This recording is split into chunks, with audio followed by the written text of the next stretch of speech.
Estamos hoje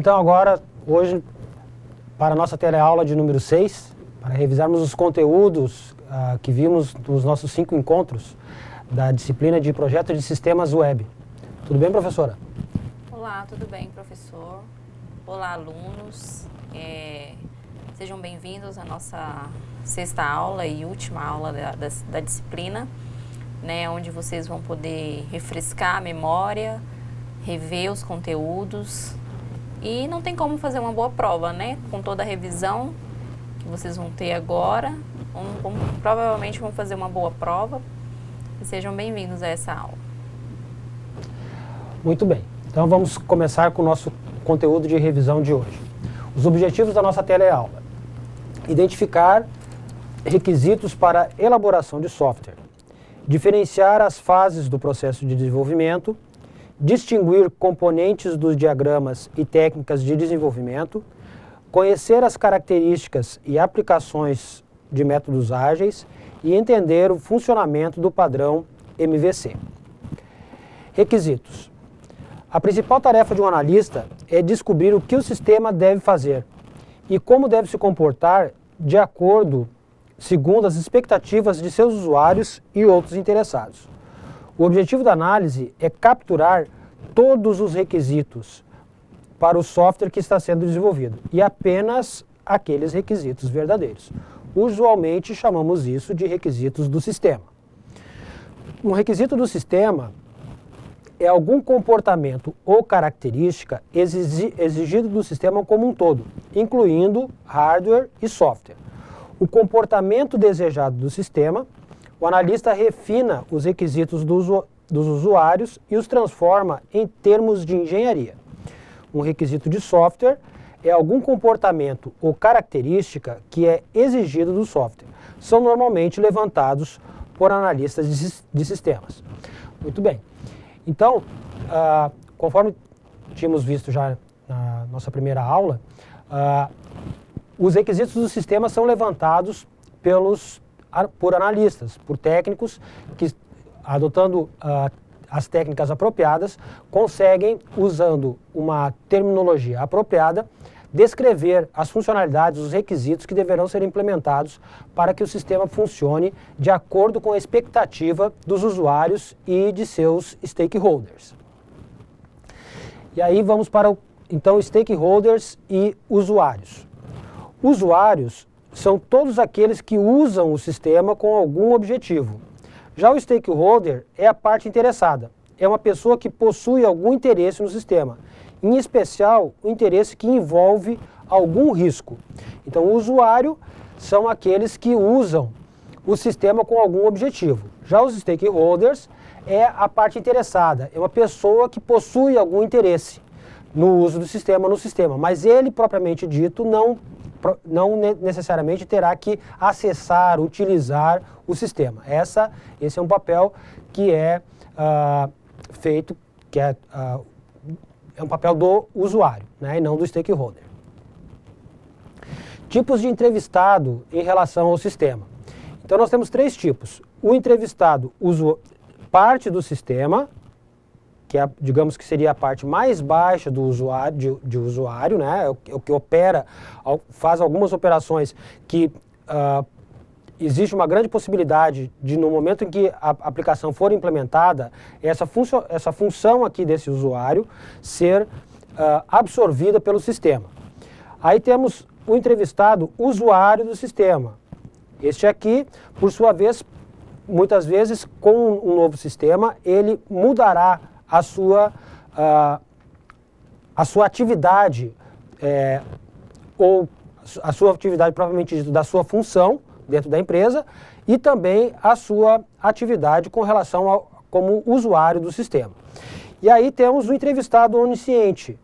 Esse entrevistado onisciente normalmente é o dono da empresa, o gerente, é alguém que usa o sistema de uma forma mais estratégica. Né? Então esses são as três partes, vamos dizer, os 3 entrevistados que normalmente encontramos quando estamos fazendo levantamento de requisitos. Requisitos e necessidades. Enquanto as necessidades surgem no mundo dos problemas, Características e requisitos definem a solução desejada. Então, nós temos aqui o problema e aí as necessidades do usuário. E aí, logo abaixo, nós vamos ter o quê? As características e os requisitos. Com isso, nós chegaremos à solução para o problema identificado pelo entrevistado, pelo nosso usuário ou pelo nosso stakeholder. Aqui um resumo dos requisitos não funcionais. Lembrem que nós temos os requisitos funcionais, que são os requisitos que devem ser implementados, que serão codificados. Então esses são tidos como requisitos funcionais, então serão as funcionalidades do sistema. E aí nós temos os outros requisitos, que são os requisitos não funcionais. Esses requisitos não funcionais são os requisitos que são necessários para que os requisitos funcionais sejam implementados, efetivamente funcionem. Então nós temos os requisitos não funcionais do produto, da organização e requisitos externos. Do produto serão requisitos de usabilidade, confiabilidade e portabilidade e de eficiência. E aí ainda teremos de eficiência, requisitos de desempenho e requisitos de espaço. Então só atendendo esses requisitos aqui do produto, não funcionais, é que conseguiremos ter uma aplicação em que os requisitos funcionais conseguirão atingir a sua funcionalidade, realmente resolver as necessidades, os problemas dos nossos usuários. E aí temos os requisitos da organização, que são de prazo, de implementação e de padronização. E os requisitos externos, de interoperabilidade, de ética, requisitos legais, requisitos de privacidade e requisitos de segurança. Então esse conjunto de requisitos todos aqui, não funcionais, é que irão propiciar que a nossa aplicação seja implementada e funcione de forma adequada. Assim como temos requisitos funcionais e não funcionais, temos também requisitos verdadeiros e requisitos falsos. O requisito é verdadeiro quando o sistema deve cumpri-lo, qualquer que seja a tecnologia de implementação escolhida. Se o sistema pode cumprir sua finalidade sem que um requisito seja implementado, então esse requisito é falso. Um requisito falso, por si só, pode mascarar um requisito verdadeiro. Aqui nós podemos dizer que o requisito verdadeiro, ele tanto pode ser um requisito não funcional, como um requisito funcional. Ele é um requisito que será necessário para que a aplicação funcione. Então ele poderá ser um requisito funcional a partir do momento que nós implementaremos ele, codificaremos ele, ou um requisito não funcional, que será algo necessário para que a aplicação funcione, como por exemplo, capacidade em disco, capacidade de processamento, um servidor, requisitos legais, requisitos de operabilidade, né? Então a facilidade para que o usuário possa navegar bem entre as páginas. Então isso aí são requisitos não funcionais, requisitos que não serão necessariamente implementados. Mas tanto os requisitos funcionais como os não funcionais são ditos como requisitos verdadeiros. Requisitos falsos são requisitos que, vamos dizer assim, eles ajudam a compor o texto de quando estamos contando uma história, elaborando um resumo. Então ali poderá existir requisitos que serão falsos, ou seja, é simplesmente uma sentença, uma frase que está ajudando a fazer uma ligação textual entre os requisitos que deverão ser implementados e os requisitos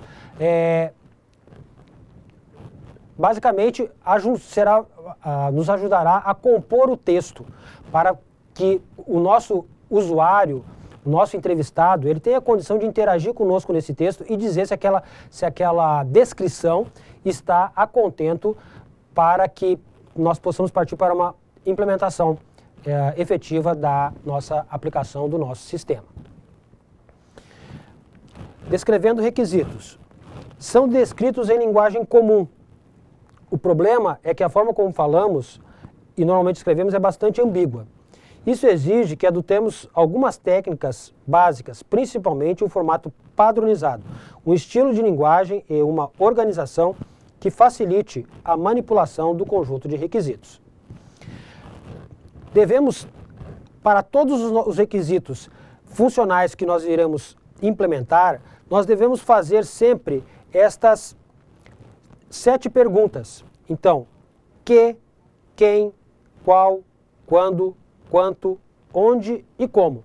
Nem todos os requisitos é possível que essas perguntas, essas questões sejam respondidas. Mas é necessário que façamos e para poder ter a certeza de que a nossa aplicação está, o nosso requisito está adequado, né? Que ele foi bem elaborado, bem descrito. Então essas perguntas são necessárias que a gente faça para o requisito. E aí, dessa forma, vamos conseguir identificar, saber se ele está bem descrito. Métodos de elicitação de requisito. Então temos aquele exemplo da pedra, né, em que a criança diz, pai, pega aquela pedra. E aí pai entrega uma pedra, a primeira que vê a criança. A criança então diz, não pai, é a pedra pequena. O pai troca a pedra por uma menor. Aí a criança fala, não, a pedra redonda.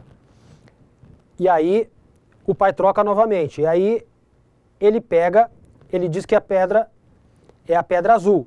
E aí então o pai percebe que a criança queria, na realidade, é uma bola de gude azul. Veja como é importante, relevante fazermos a nossa entrevista de forma bem completa, bem coerente, para que todas as características sejam bem definidas, bem descritas. Métodos de elicitação de requisitos.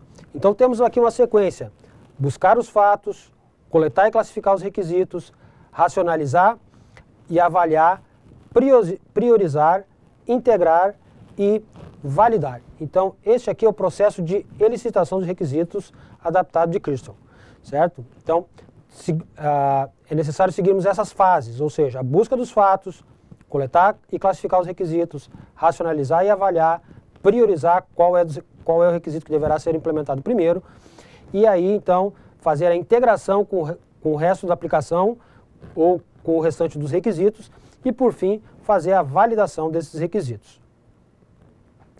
Métodos de elicitação de requisitos. Então, nós temos a entrevista, em que já mostramos os papéis dos entrevistados, né? É uma das técnicas mais importantes, ela está constantemente presente dentro de outras técnicas, porque quase sempre a elicitação de requisitos, em algum ponto, exige comunicação direta com os usuários e outros interessados. E a forma básica de comunicação, seja que forma esteja disfarçada, é sempre a entrevista. As entrevistas, a análise, ela está normalmente aí separada em qualitativa e quantitativa. Normalmente as entrevistas abertas estão classificadas como qualitativa, enquanto os questionários são analisados quantitativamente, porque vamos ter uma lista de questões. Então, quando nós temos fazemos uma entrevista, normalmente as primeiras, em que ainda não sabemos ainda qual é o ambiente, qual é o cenário que nós deveremos descrever para implementar a nossa aplicação, então, neste momento, nós usaremos uma entrevista dita como aberta, ou seja, qualitativa, porque ainda não sabemos, de fato, quais são as perguntas relevantes para fazermos aos nossos entrevistados, aos nossos usuários. A partir do momento em que já temos uma entrevista, um resumo inicial do funcionamento da nossa aplicação, então nós partiremos para uma entrevista estruturada, através de questionário. Então podemos elencar uma lista de questões que deverão ser aplicadas ao nosso entrevistado, e aí desta forma poderemos aí partir então para essa dita entrevista quantitativa, porque ela é quantificada em questões. E aí nos servirá como base, como roteiro, para fazermos uma entrevista de forma mais adequada, sem fugirmos muito do assunto. Quando a entrevista está aberta, que não há questões já estruturadas anteriormente, previamente, antes da entrevista, nós corremos o risco de não capturarmos efetivamente os requisitos necessários de forma adequada. Quando temos já um questionário previamente elaborado para aplicarmos ao nosso entrevistado, já serve de roteiro para que os requisitos sejam levantados de forma mais completa e adequada. Uma questão fundamental nas nossas entrevistas e nas reuniões para levantamento dos requisitos é a nossa palavrinha mágica chamada consenso. Consenso não é a unanimidade de opiniões, mas sim a situação em que cada membro concorda que a solução encontrada é a melhor para o grupo e que é possível conviver com ela sem ferir convicções ou valores essenciais. Então, o fundamental do consenso é que tanto o desenvolvedor quanto o entrevistado, os usuários, eles possam abrir mão de determinadas questões de forma que a aplicação funcione de forma mais adequada. Claro que existem questões que são valores essenciais e que não há como fugir. Então, digamos, eu não tenho como construir um relatório sem antes ter levantado os requisitos e implementar os requisitos de armazenamento dessas informações que serão geradas pelo relatório. Então, esse é um valor essencial. Eu primeiro preciso construir os requisitos de captura das informações, para depois poder construir os requisitos de saída, os nossos requisitos de informação. Então, isso aí são valores essenciais. Aqui um resumo, um mind map, ou seja, um mapa mental, do que seriam aqui os requisitos. Então temos aqui as características dos requisitos. Então, um bom requisito ele tem que ser necessário, não ambíguo, verificável, conciso, independente de implementação, alcançável, completo, consistente, aceito e ordenável. E aí, os essenciais, que são os requisitos verdadeiros. Os stakeholders, que são os interessados, os usuários, que nós vamos ter do tipo onisciente, que seria o dono da empresa, o chefe, o gerente, o external sistema, que é um usuário mais comum, e o internal sistema, que pode muitas vezes passar a ter a sua atribuição, a sua atividade realizada pela nova aplicação, pelo novo sistema. E aí os usuários têm interesses e têm objetivos com relação à aplicação. E aí nós temos os tipos de requisitos não funcionais, que aí nós vimos lá no quadrinho resumo, de não funcionais do produto, da organização e externo. E os requisitos funcionais, que serão propriamente dito as nossas implementações. Devemos lembrar também dos níveis de abstração e modelos. Então, aqui nós temos o exemplo de um mapa mundi. Então, quando o nosso nível de abstração está de alto nível, para ainda os requisitos, o funcionamento do sistema como um todo, nós não devemos nos prender a detalhes do funcionamento da aplicação. Cada vez que nós precisarmos fazer novos detalhamentos, aí sim nós vamos descendo o nosso nível de abstração de tal forma até que vamos chegar aqui numa planta baixa. E aí vejam que quando nós estamos aqui no mapa mundi, a gente sabe que essa planta baixa aqui existe, mas não chegou ainda o momento de descrevermos ela. Então nós vamos descrever quando efetivamente formos partir para a implementação. E aí, quando formos no nosso método Scrum, jogarmos para o Sprint Backlog. E aí sim, deveremos fazer a descrição detalhada do nosso requisito. Antes disso, nos interessa termos uma descrição mais de nível de abstração mais alto, ou seja, com menos detalhes. E conforme vai chegando mais próximo do requisito ser implementado, então efetivamente nós vamos descendo para um detalhamento maior. Os modelos de processo. Então temos os modelos de processo, o RUP, né? E aí lembrem que no processo em cascata e no modelo de em cascata propriamente dito, nós tínhamos análise de requisitos, projeto, implementação e integração. Implementação e testes. No RUP, nós temos a fase de concepção, elaboração, construção e transição. Tá?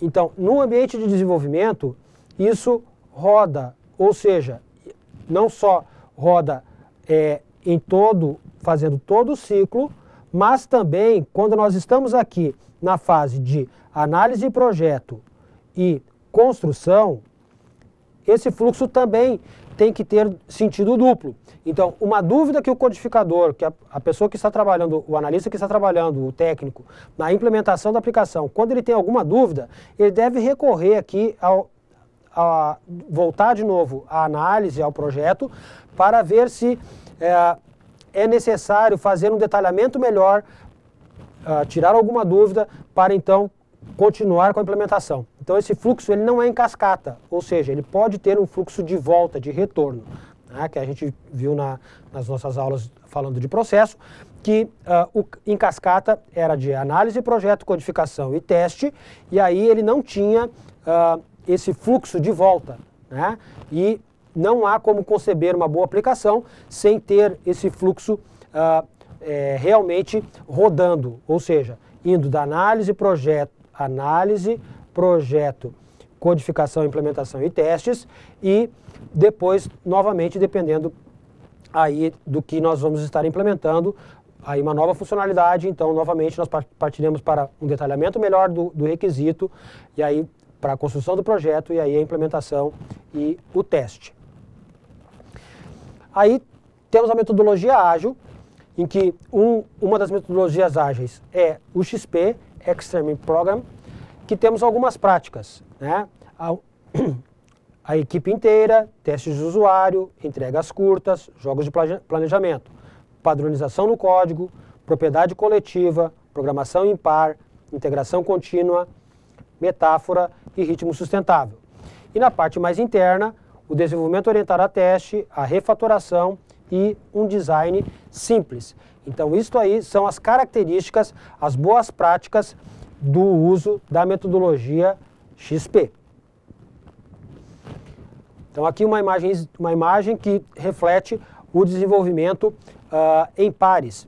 Lembrem que no desenvolvimento em pares é uma máquina única. Veja que estão dois analistas aqui, dois desenvolvedores, mas a máquina é uma só.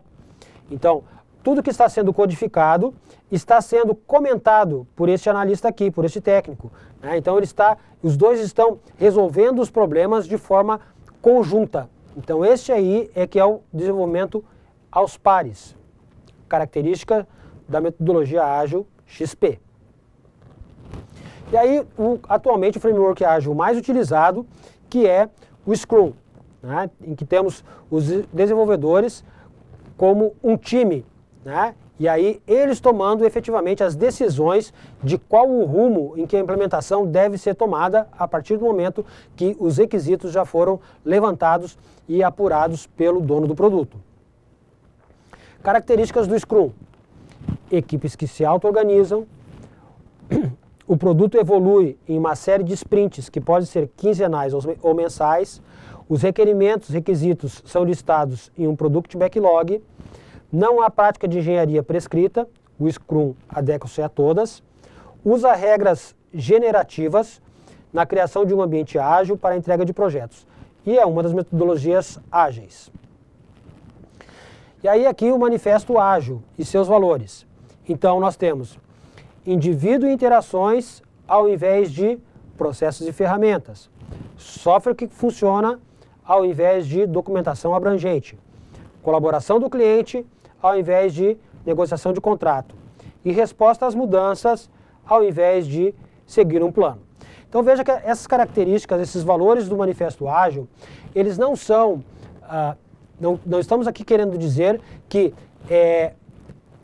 ao invés de que processos e ferramentas, documentação abrangente, negociação de contrato e seguir um plano não seja importante. É importante, mas não é mais importante do que indivíduos e interações, software que funciona, colaboração do cliente e resposta a mudanças. Então esse lado azul aqui é o fundamental. Então, nós temos que privilegiar os indivíduos e as interações, o software que funciona ao invés da documentação. Ou seja, é importante termos a documentação? Mas antes da documentação, o que importa mesmo para o nosso usuário é um software que funciona. Também da mesma forma, é fundamental termos a colaboração do cliente, ao invés de simplesmente ficarmos negociando o contrato com ele. E também, muito mais importante, nós estarmos prontos para responder às mudanças do que basicamente seguirmos um plano. Sprints. Projetos de Scrum progridem em uma série de sprints, similar às iterações do XP. Ocorre em um período de 2 a 4 semanas, é um período constante. Um período constante leva a um melhor ritmo. E o produto é projetado, codificado e testado durante o sprint. Então todo produto ele é feita a análise, depois é feito o projeto, é codificado e é testado sempre dentro do mesmo sprint. Uma outra característica importante é que os sprints eles podem ter tempo variado, mas o mais usual é 2 semanas ou 4 semanas. Mas escolhido 2 semanas ou 4 semanas, é importante que por um tempo seja utilizado o mesmo tempo para cada sprint. Se for escolhido 4 semanas, então que ocorra várias iterações de 4 semanas, para que o time consiga se adequar de forma adequada ao sprint e possa medir, fazer uma perspectiva de produção mais assertiva. Quando nós ficamos mudando esse período, alternando de 2 semanas para 4 semanas, de 4 semanas para 2 semanas, o time não consegue achar uma forma mais assertiva do resultado de produto implementado que será entregue no final de cada sprint. Ele erra ou para menos ou para mais. A partir do momento que essas fases começam a seguir de forma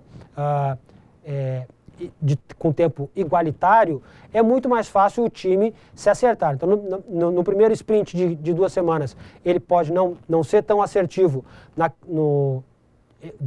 quantidade de requisitos que serão implementados, mas no segundo sprint ele já vai acertar, vai chegar mais perto do que o time estava se propondo, e na terceira mais ainda e assim por diante. Por isso que não é interessante esse período sofrer mudança. Ele tem que ter uma consistência. E aí, quando nós estamos falando do sprint, durante o sprint não pode haver mudança na implementação que está, nos requisitos que estão fazendo parte do Product Backlog, do Sprint Backlog, desculpe. Então, é interessante que nesse período, durante o sprint de 15 dias ou de 30 dias, que não haja mudança. E aí, o Framework Scrum, com as 3 partes principais, os seus papéis, as cerimônias e os artefatos. Então nós temos os papéis, o dono do produto, o Scrum Master e o time, a equipe. As cerimônias nós temos o planejamento, a revisão, a retrospectiva e a reunião diária. E os artefatos, o Product Backlog, o Sprint Backlog e o Burnout Charts, que serve para nós fazermos o acompanhamento de como que o prazo está acontecendo dentro do nosso sprint. Então, quem é o nosso Product Owner, ou dono do produto? É ele que define as funcionalidades do produto, decide datas de lançamento e conteúdo, é responsável pela rentabilidade, prioriza as funcionalidades de acordo com o valor de mercado, ajusta as funcionalidades e prioridades e aceita ou rejeita o resultado dos trabalhos.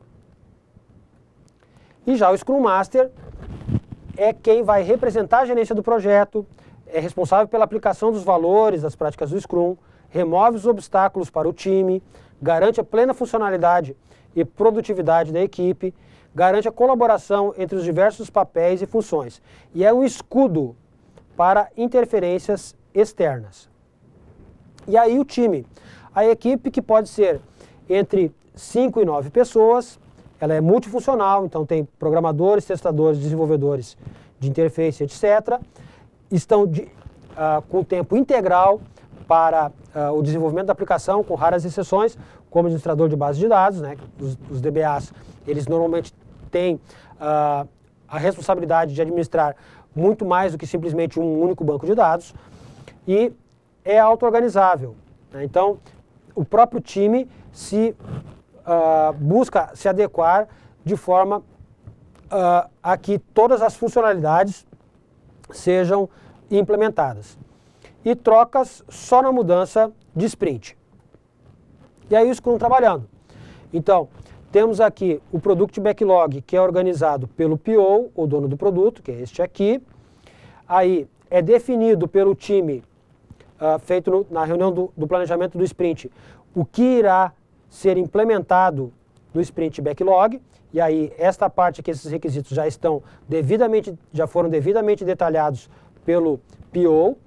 E aí, então, começa o sprint propriamente dito. É feito a reuniãozinha diária de 15 minutos, com aquelas 3 perguntinhas, né? O que eu fiz ontem, o que eu vou fazer hoje e se eu tenho algum problema, né? Aí aqui o sprint rodando, funcionando, o time trabalhando durante o período aí de 2 ou 4 semanas. Aí o produto concluído, uma revisão do sprint, e aí, por fim, o produto é incrementado, é integrado à aplicação propriamente dito, já funcionando, e aí é feita uma reunião de retrospectiva do sprint para detectar as coisas que foram boas, que aconteceram durante o sprint, e coisas que ocorreram durante o sprint que devem ser trabalhadas para que não aconteça no próximo. Então aí nós temos Scrum de Scrums, então nós podemos ter uma subdivisão de times, né?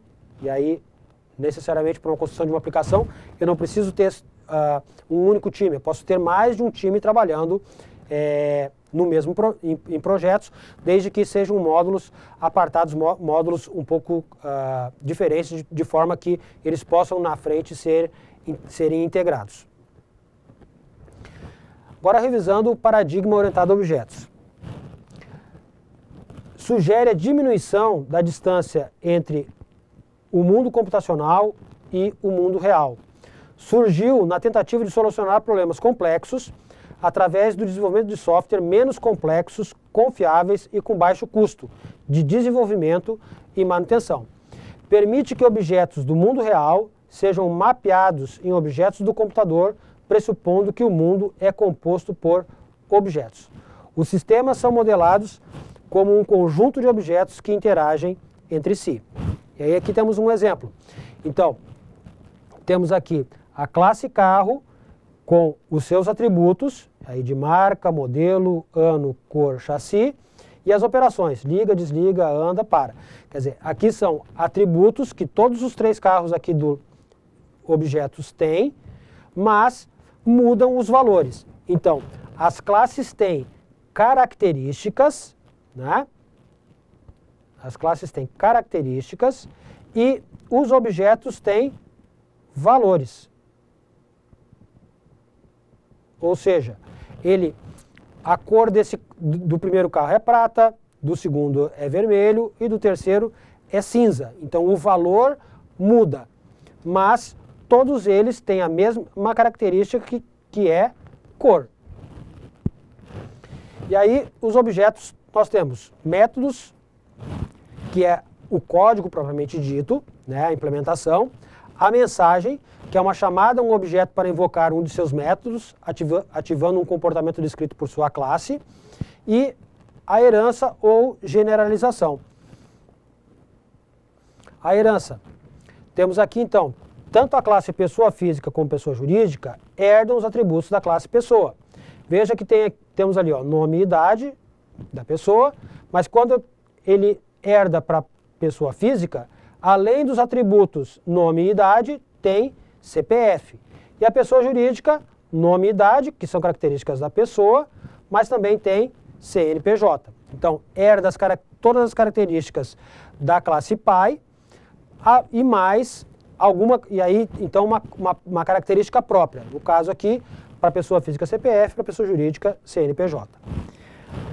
Característica da orientação a objeto, a segunda é o encapsulamento, ou seja, os atributos estão encapsulados, privados ao objeto, privados à classe.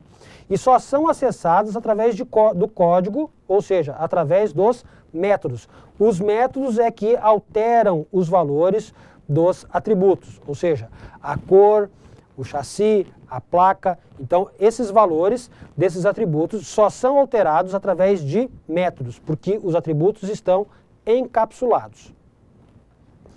E a terceira característica da orientação a objeto é o polimorfismo. Ou seja, o mesmo tipo de objeto, sob certas condições, pode realizar ações diferentes ao receber uma mesma mensagem. E aí aqui vemos o exemplo de uma sobrecarga. Então veja que nós temos aqui tarifa e tarifa com quantidade de pessoa. Então, tarifa sem parâmetro, um método, e tarifa com parâmetro, quantidade de pessoa, outro método. E isso seria polimorfismo, ou seja, métodos de mesmo nome executando operações diferentes. Então, este tarifa não vai fornecer a tarifa sem precisar da quantidade de pessoas, e esse outro método vai efetivamente, no momento que receber um parâmetro inteiro, aqui que vai informar a quantidade de pessoas, vai ser chamado esse segundo método e não o primeiro. Então, isso aí nos caracteriza o polimorfismo. E aí, na UML, é uma linguagem de modelagem para visualização, especificação, construção, documentação e comunicação. E aí os diagramas de UML são representações gráficas de um conjunto de elementos. São desenhados para visualizar um sistema de diferentes perspectivas. A UML possui 9 diagramas. Caso de uso, classe, objeto, sequência, colaboração, estados, atividades, componentes e implantação.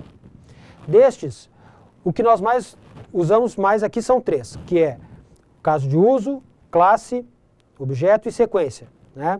O de objeto muito casado aqui junto com o de classe, né? Então temos aqui na realidade os 3 principais, que é o caso de uso, classe e sequência.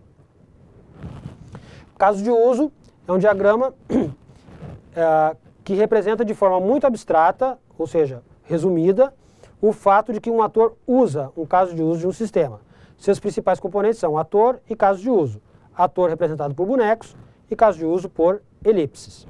E aqui as 3 partes principais dos nossos casos de uso. Então nós temos aqui os atores, representados pelos bonequinhos, os casos de uso que são representados pelas elipses, e temos aqui a especificação dos casos de uso, que efetivamente esses é onde estão detalhados os requisitos que deverão ser implementados no nosso sistema para a nossa aplicação. E aí temos aqui um caso de uso, e aí com o uso de um relacionamento de herança, em que médico, enfermeiro e auxiliar, os 3 são profissionais de saúde. Ou seja, os 3 têm como alterar prontuário. Então é uma funcionalidade do profissional de saúde. Então, todos os 3 com profissionais de saúde, os 3 têm como alterar o prontuário. E aí nós vamos ter funcionalidades que só o médico terá. Mas essa aqui é uma funcionalidade comum de alterar de prontuário, comum para os 3 profissionais de saúde aqui. E aí nós temos casos de uso com relacionamento de include e de extend. Então, include é quando o caso de uso base, ele inclui, recebe uma funcionalidade de um caso de uso já existente. E o extend é um caso de uso que estende a funcionalidade do caso de uso base. O caso de uso extend, ele é altamente dependente do caso de uso base. Se o caso de uso base não existir, o caso de uso estendido também não existe.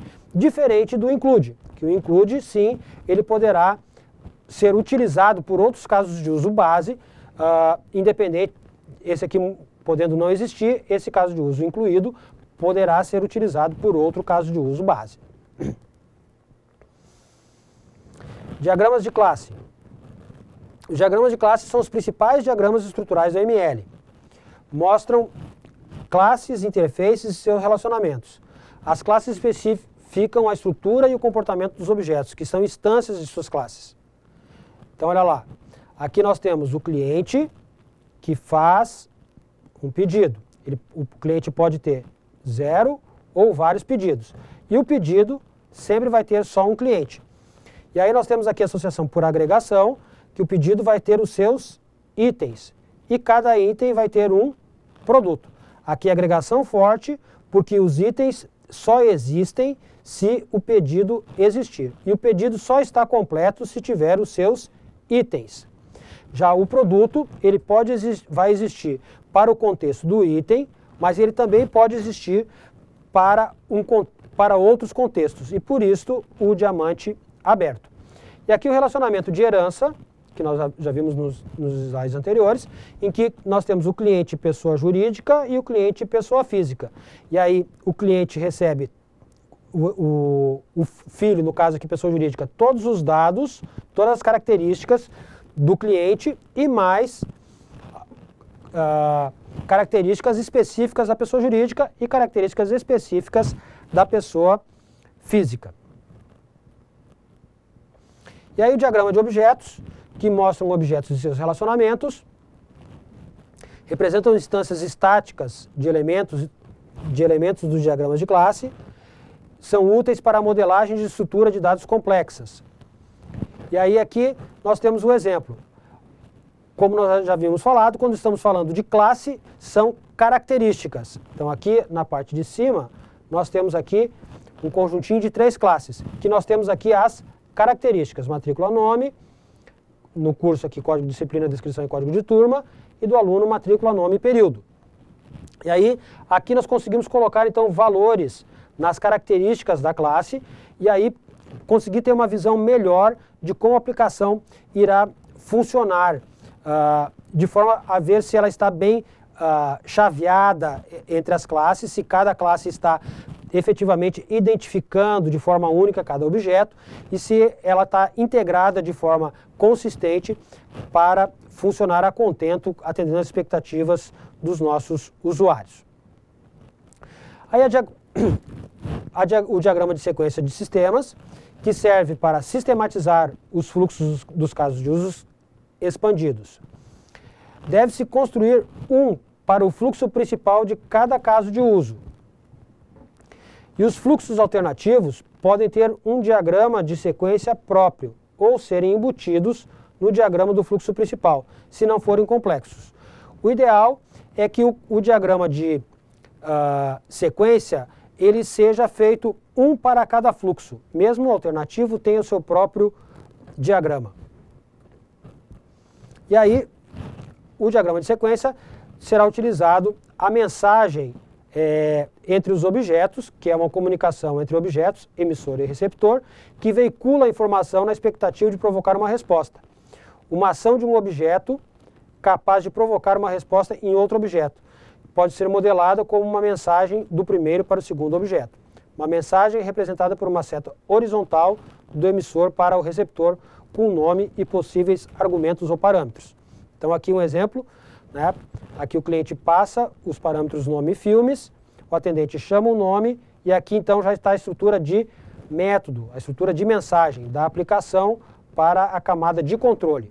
Então recebendo o parâmetro aqui nome, e aí temos aqui a mensagem propriamente dito funcionando, o método e seu parâmetro.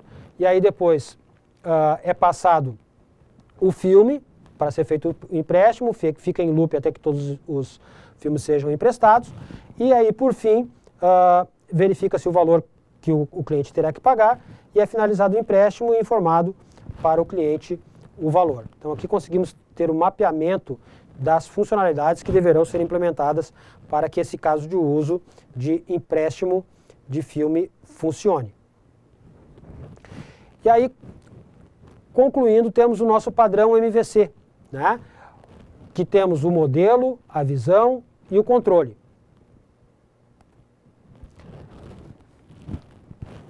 Qual a utilidade disso? Então nós temos aqui, ó, diferentes interfaces, celular, tablet, computador, e aí dos três meios, das três interfaces, tendo que acessar a mesma aplicação. Então aí está a grande sacada, né, a grande vantagem do padrão MVC. Por quê? Porque fazemos separados em módulos. Então, antigamente nós tínhamos aqui uma única camada, em que tudo era feito num único lugar, a aplicação de uma forma integrada, tudo junto. A interface com o usuário, a parte de persistência de gravação do banco e a parte das regras de negócio. Então ficava tudo junto, tudo no mesmo pacote.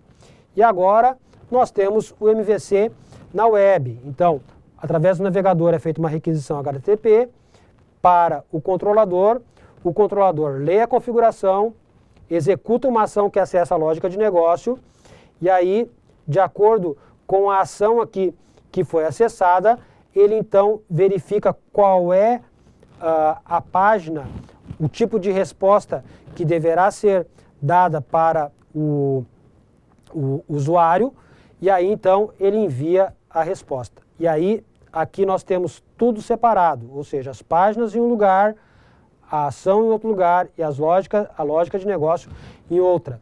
Né? Então, tudo separadinho e bonitinho, facilitando muito mais a nossa implementação.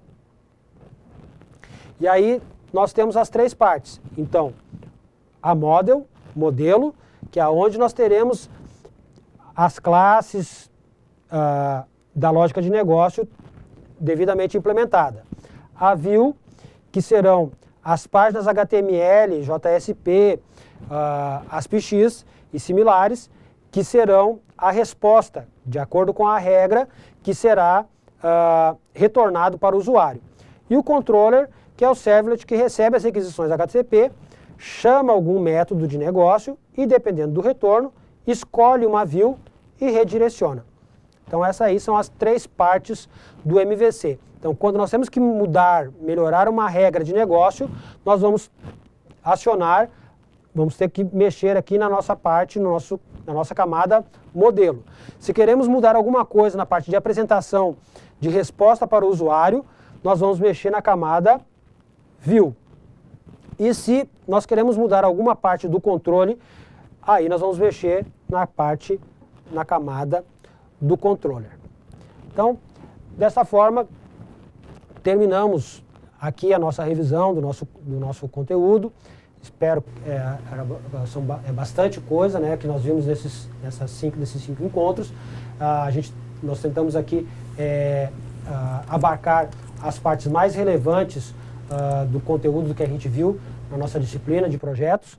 Né? Espero que vocês tenham conseguido assimilar bem o conteúdo e que realmente esse conteúdo sirva para os senhores na vida de vocês como profissionais de TI, codificando e trabalhando no desenvolvimento de sistemas.